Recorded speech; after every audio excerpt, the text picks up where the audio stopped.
Hello and welcome. Today our guest has an incredible story of survival. She was the victim of a senseless prank that nearly claimed her life. Take a look.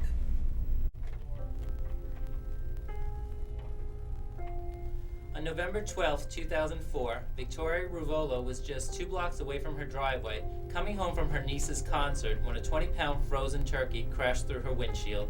It was a reckless teenage prank that almost killed her.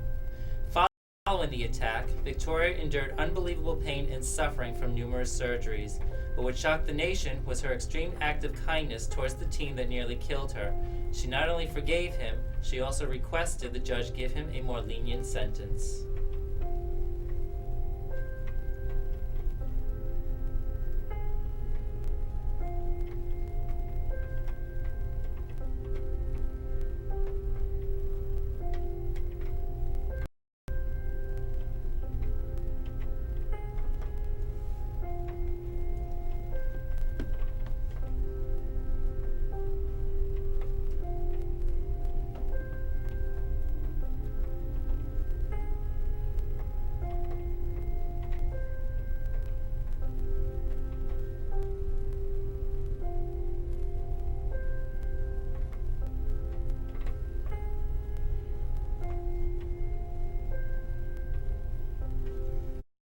Victoria's life almost came to an end that night on November 12, 2004.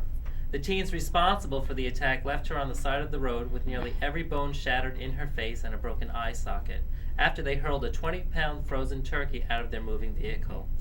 Today, Victoria is doing remarkably well after numerous surgeries. She will tell you about this tragic story and how it has changed her life. Stay with us.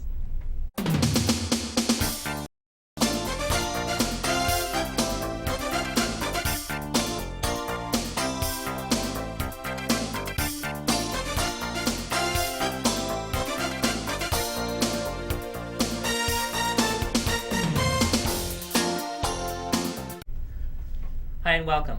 Thank you for joining us today. Victoria Ruvolo made national news headlines back in November 2004 when a 20-pound frozen turkey came crashing through her windshield after teens had purchased it with a stolen credit card and tossed it out of their moving car window. Ladies and gentlemen, please welcome Victoria Ruvolo to the show. Thank you. Victoria, Thank you you. so much for being here Oh, today. it's an honor to be Sharing here this and story. finally meet you. And to meet you as well. I mean, I've been following your story since it happened in 2004, and you've just been such an inspiration to Oh. many. And one person in particular also joining you today is Dr. Robert Goldman, who has co-written your book with you, Oh, No Room yes. for Vengeance. Dr. Goldman, thank you for joining us Thanks for today having as me. well. And we'll get you. to you very shortly. Victoria, I'm going to start with you because this is your story of survival. Can you take us back to that night when you were coming home from your niece's concert? Yeah, well, like you said, I went out to see my niece sing that night because I'm a proud aunt and always have to be there. And thank God my friend came with me that night. So we headed out to Amityville, and when I went out to my car later on, I noticed that the rain became a rainy, wet snow.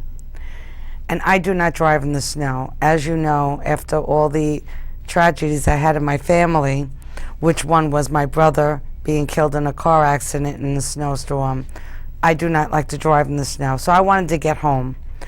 So I got my friend and we left. And I started home on Sunrise Highway. Instead of taking the Parkway, I thought I was taking myself out of harm's way because I figured if it's snowy and rainy, instead of being on the Parkway, if I'm on Sunrise Highway, I could always pull over. He could drive, or we could wait it out. Little did I know, I was actually putting myself in harm's way because if I would have taken Southern State, I would have been behind them. But instead, I took Sunrise Highway to Nichols Road, north to Portion Road, going west. So I actually put myself in harm's way. Wow. And I was 1 block from my house, and anything else I tell you after that is what everybody told me.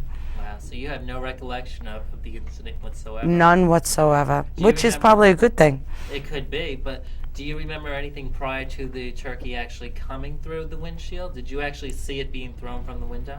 Actually, no. Like I said, I only remember waking up over a month later. Wow.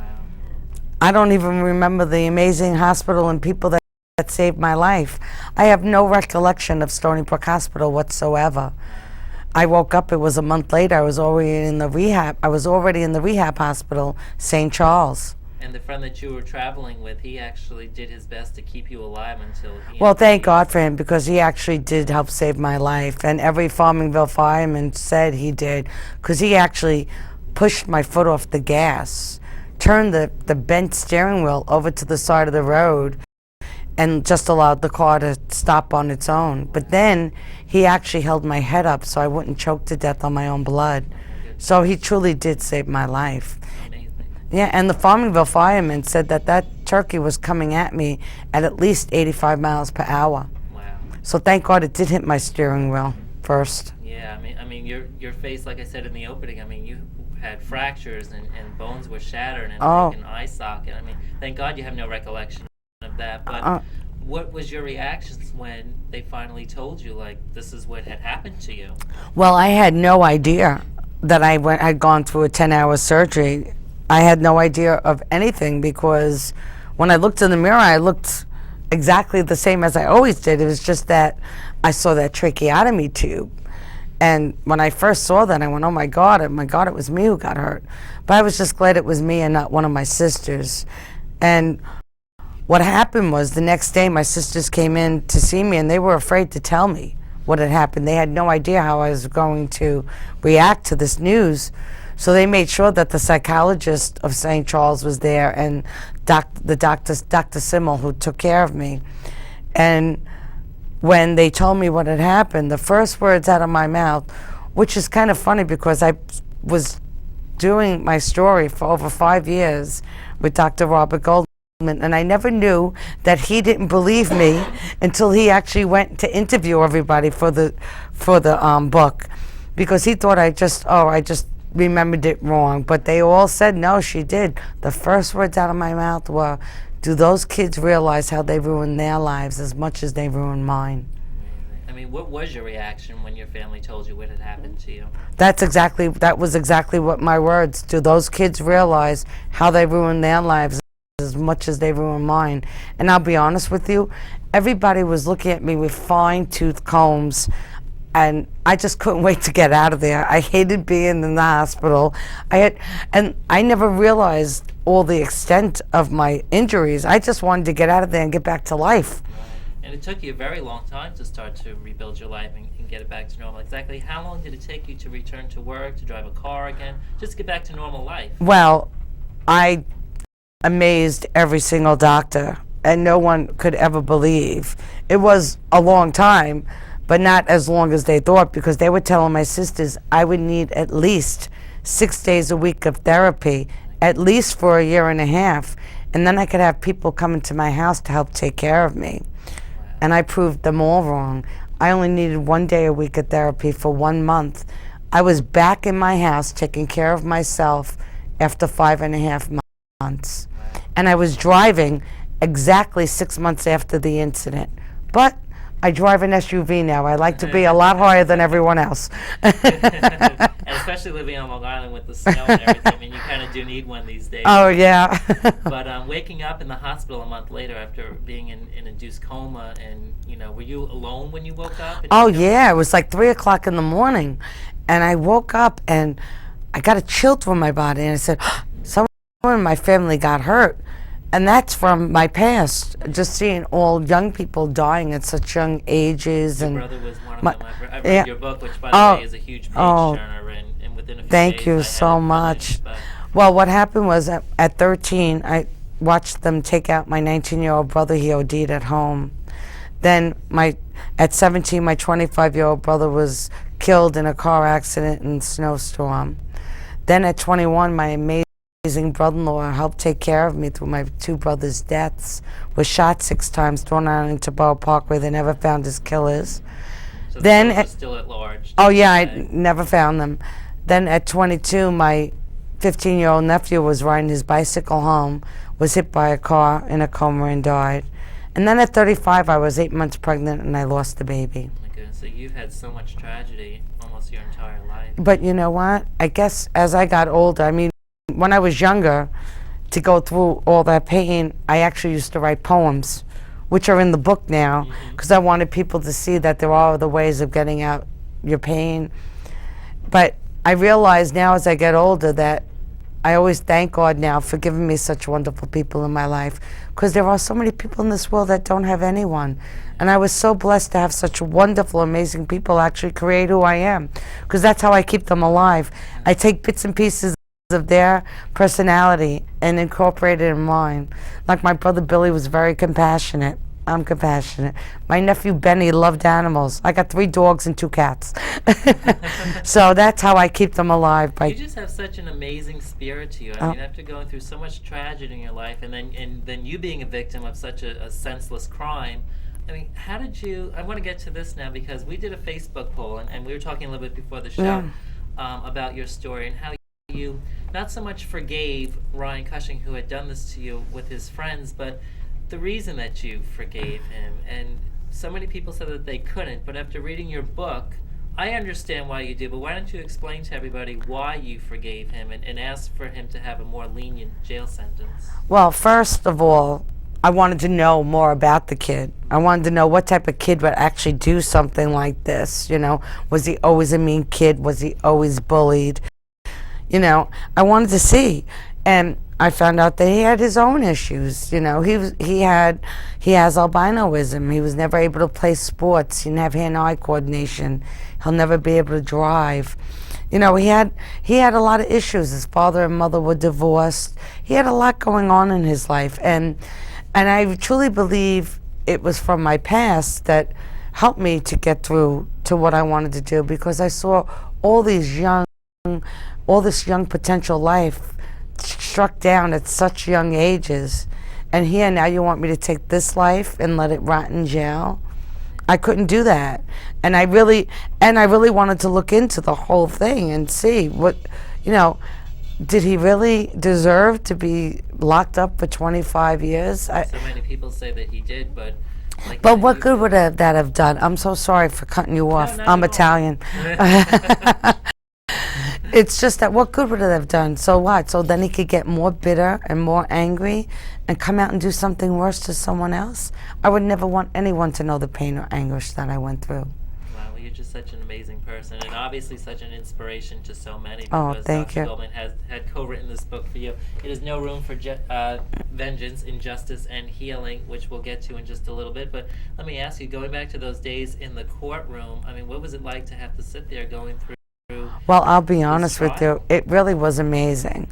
First of all, I don't know how I convinced Mr. Spoda, you know, but he went with what I wanted, because he was looking at 25 years. But I only wanted him to get 6 months in jail with 5 years probation, because I figured if he did it when he was 18, 5 years probation, that means he'd be in his 20s. But at least then for 5 years he'd have to be watched, tell somebody where he's going, what he's doing, who he's hanging out with. So I figured maybe in that time he could understand why he did such a stupid thing. It'll take away some of his freedom, as your freedom had been taken. Right. And then I made sure I definitely wanted psychiatric help and community service along with that. And Mr. Spoda agreed to it, which I thank him very much for what he did. And I think it's a great thing, because Ryan did his 5 years probation. He did his community service, which was only a year, and that was speaking to a class that Dr. Robert Goldman had created called TASTE, which is a taste of therapy. And it stands for Thinking Errors, Anger Management, Social Skills, and Talking Empathy. And Ryan would go in and speak to the first class, the Thinking Errors class.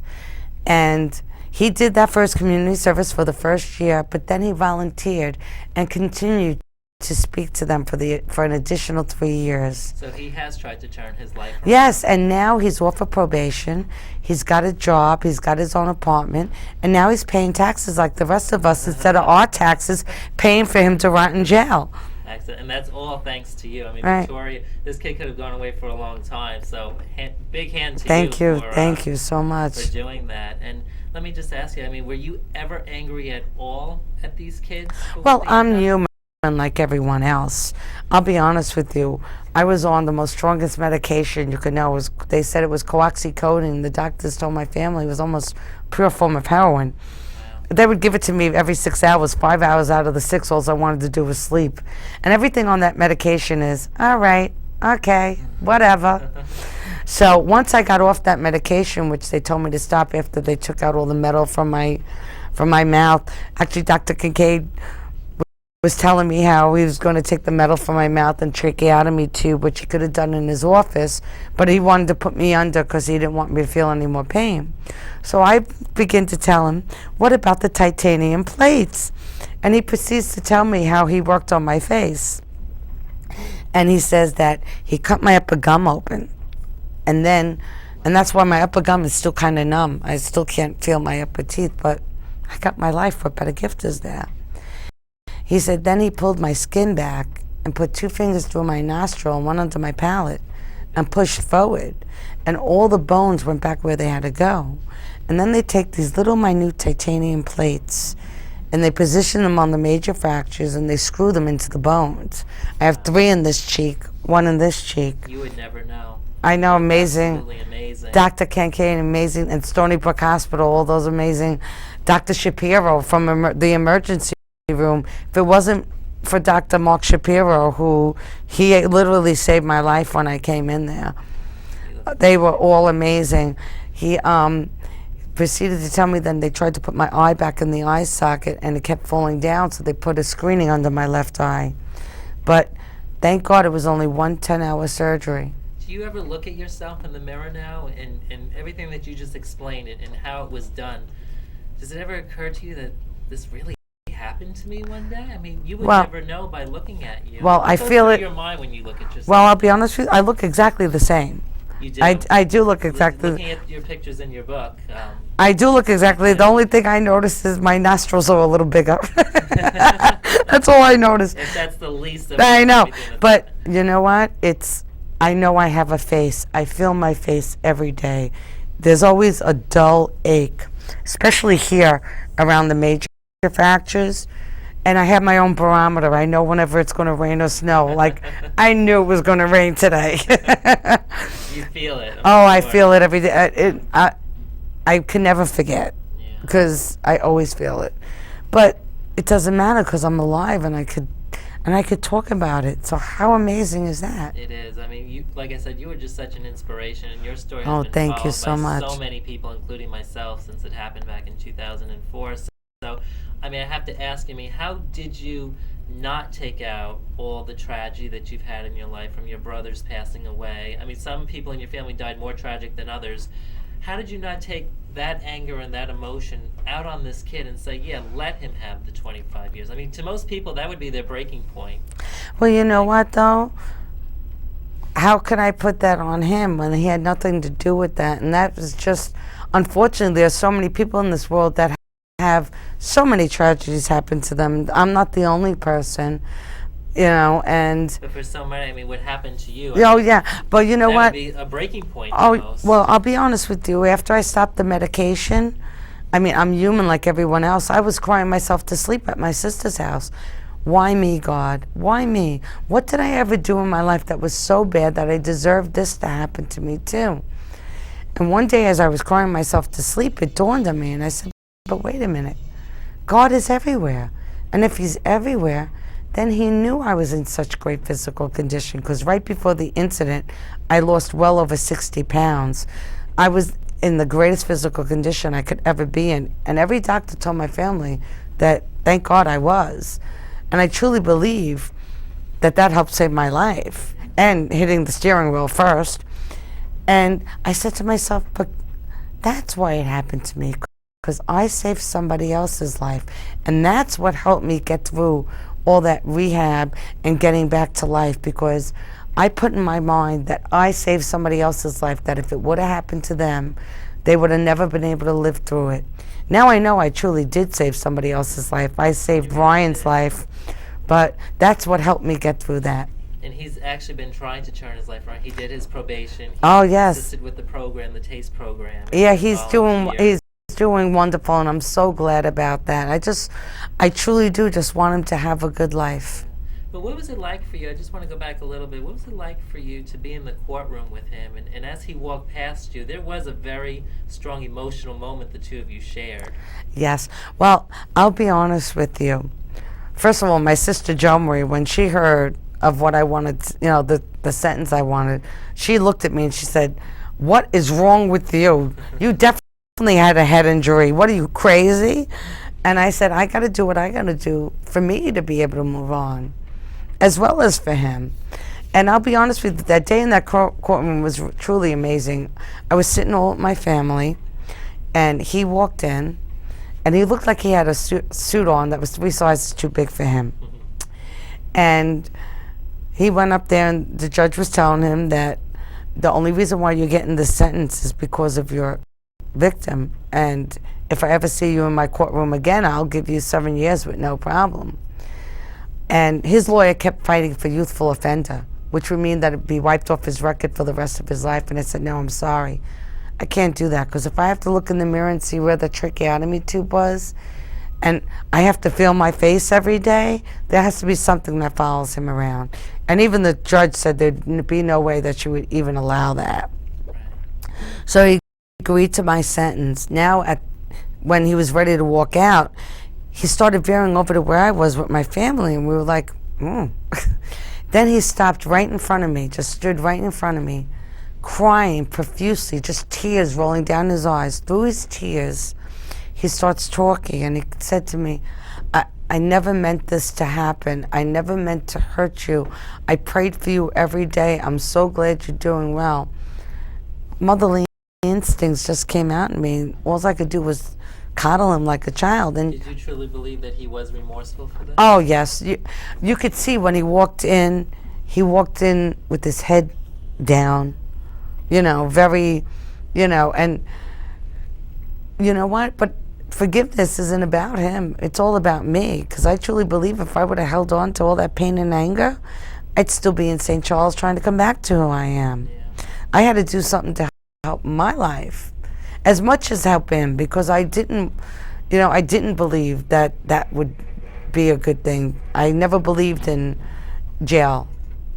I don't really believe that helps anyone to get better, not for some of the stupid, ridiculous crimes that happen.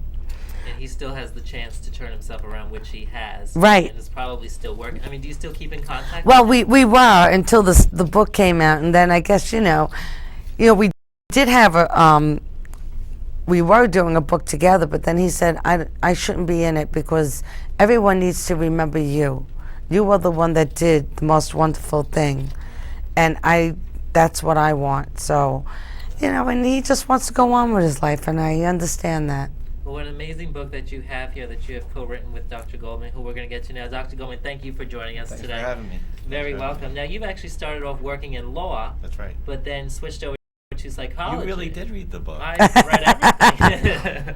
But what was so inspirational about Victoria's story that you wanted to team up with her? Not only write this book, but go around to the different schools and promote the book and the programs that you put together. Well, as a lawyer, I was shocked and amazed at the amazing job that Victoria was able to do as a defense attorney for Ryan. Because, the fact that she was able to convince the district attorney's office is something that we always try to do. As criminal defense attorneys, we want to show our clients humanity.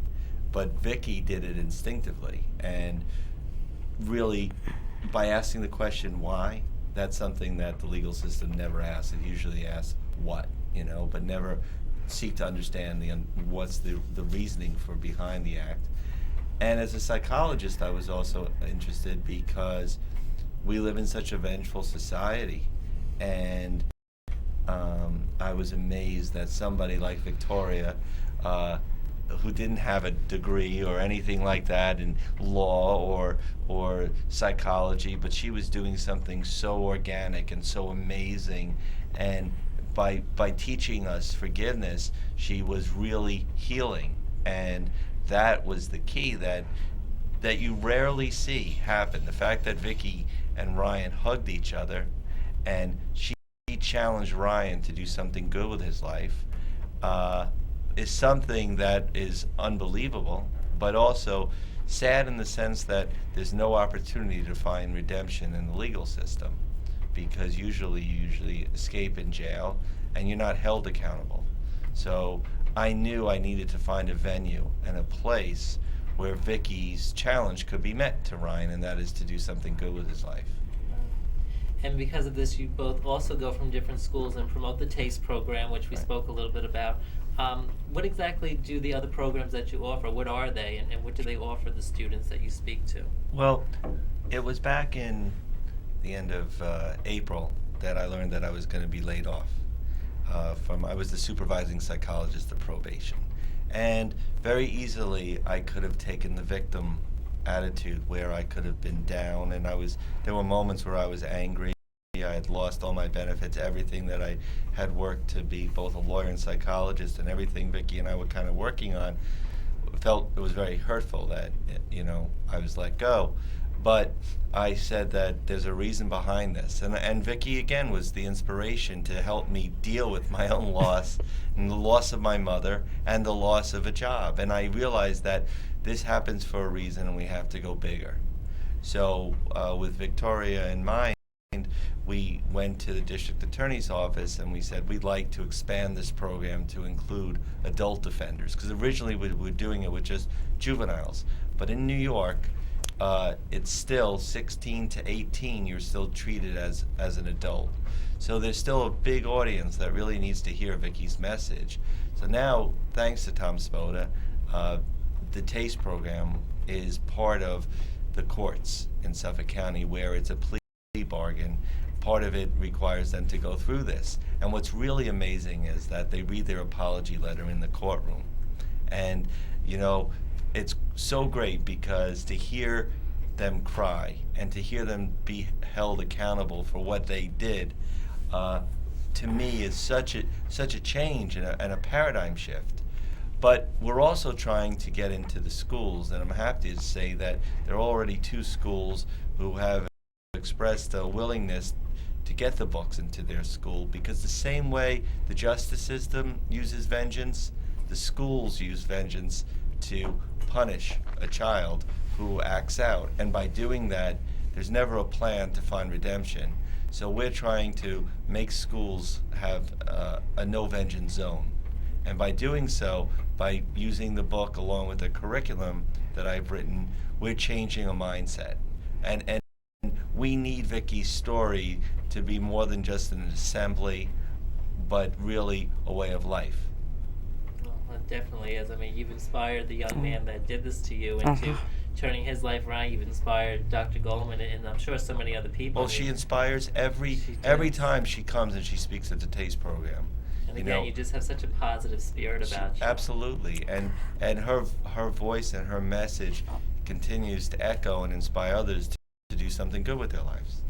Well, I thank you both so much for being here today. I wish we had longer, but we're just about. I know, but out now of for the time. rest of my life, I have to be known as the turkey lady. But think about it. There could always be something worse. There It could could have be. been a ham. You were It could have been a ham, and then I would have been known as Miss Piggy. So there's always something worse in life, right? And that's how I look at my life. Well, I thank the both of you for being here today. Thank you. Yes. We are Thank so you. It was excited to have wonderful. you. Thank you very much. And again, if you have a story similar to Vicky's or an inspirational story that you'd like to share with us, give us a call at 631-574-9678. Victoria, is there a website or Dr. Goldman a website that people can get Sure, in there touch are Oh, with yeah. two us? websites. One is www.noroomforvengeance.com, and there's also another website that talks about what we're doing in the schools. Restorative solutions, right? www.restorativeSolution.com. Leave the last S Out off for savings. savings. Well, again, thank you both so much. And we're for both being on here Facebook, today. and Yes. and TASTE program is on Yeah. Facebook Yeah, too. So join us on Facebook, and you'll see all the great things that Vicki and I are doing together. Great. Well, thank you both so much again. and Thank for everything you. That you do. Truly Thanks. an inspiration. Victoria Ruvolo, everybody. Thank you. Give her a big round of applause. Thank you. We'll see you next time. Thank you for watching.